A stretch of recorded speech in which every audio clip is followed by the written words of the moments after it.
For our top performances of the week, we'll start with the individual player performance. Marty, I'm going to let you go first.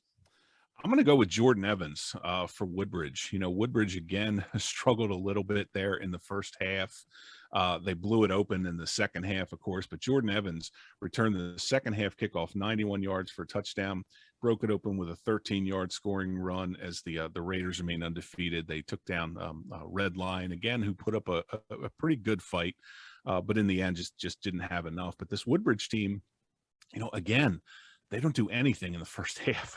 They must. I mean, Marvin, whatever hair's left, he's got to be pulling out at this point because this team just all season long has really, really struggled. It's like they're stuck in first gear in the first half of games, and then man, they turn it on when they come out. So whatever Marvin and the coaches are saying at halftime, it's working, and the kids are picking up on it, buying into it because they come out fired up in that second half. But yeah, Jordan Evans just really getting things going. The 91-yard kick return for a touchdown just got that place, the Woodbridge fans going nuts. And then they just kind of started rolling from there. And again, he added a 13-yard scoring run. So Jordan Evans is my player of the week. All right. I'm actually going to cheat and take two. And I think they're both very well deserving along with Jordan Evans. And one is Alessio Christinati Walker, who nailed that field goal with 10 seconds left to get the win for Wilmington Friends. And as we mentioned, she also had a field goal earlier in the game. And so very rarely you see one made field goal in a high school football game here in Delaware, let alone two. So she was my first.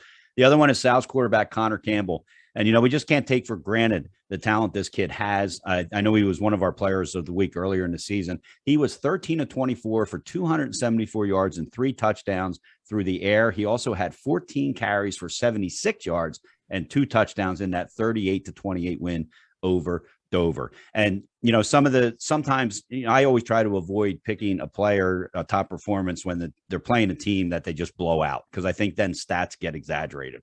But Connor Campbell's stats were not exaggerated. Those are tremendous stats against a team that is probably, I think, going to be in that bye bubble, meaning that they're in the top 5 of the Class 3. Right. And so that was a legitimate outing, as you said, Marty, on senior night down in Dover.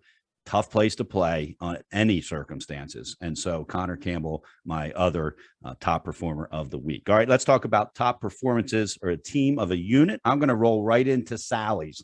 And that Sally's unit, that second half, down 21-9 at the half. They scored 29 points in the second half to come away with a 38-28 win. It was just an unbelievable performance by a team that, they're a solid football program, but they've had some ups and downs this year. They had a game against Middletown canceled, so they've gone through some things. And as Bill Denardo said, they played with grit. So hats off to Sally's. And I know somebody's going to text us or do it and say, hey, you guys always talk about Sally's. And that is not true. We didn't talk about them that week. They didn't play Middletown. We didn't talk about how good they are, but they are good. They're a good team. They have a top performance. We're going to talk about them. They're a top performance. So hats off to the South. Neither of us went to Sally's. Neither of us had kids that went to Sally's. Neither of us have relatives that go to Sally's. They're just a legitimate football program, and that's why we talk about them like everybody else. So that's Connor Campbell, our other top performer of the week. Marty, Connor Campbell of Sally's, the Sally's team is my top performer of the week from a team or a unit. Marty, what is yours? Well, since you cheated on player of the week, I'm also going with 2 people for the team or the unit of the week. The first one, the Tatnall defense. Again, totally shut down St. Andrews 25-7. St. Andrews came into that game averaging more than 30 points a game on the season. Tatnall, I was curious to see how they'd play. I really thought they'd lose that game. I got to be honest. But Coach Aver McMullen, he is always on Twitter. He's fired up. I mean, he's a young guy. He's got these kids playing lights out right now. So my unit of the week, one of my units of the week is the Tatnall defense. The other is the Friends special teams, the field goal unit. Because as we know, Alessio Christinati Walker hit those 2 field goals. But as you and I know, and all football fans know, it takes a unit to do that. You've got to have a good long snapper. You've got to have a good holder. There's a whole mechanization that goes into this.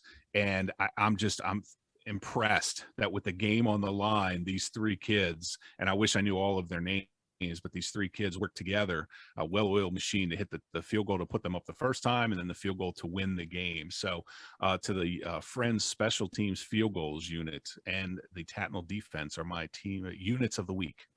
And let's not forget the Laurel special teams defense on that block extra point too. So again, not often you hear of special teams units deciding games in the last second here in Delaware, but we had a couple. So those are our top performers for week number 9.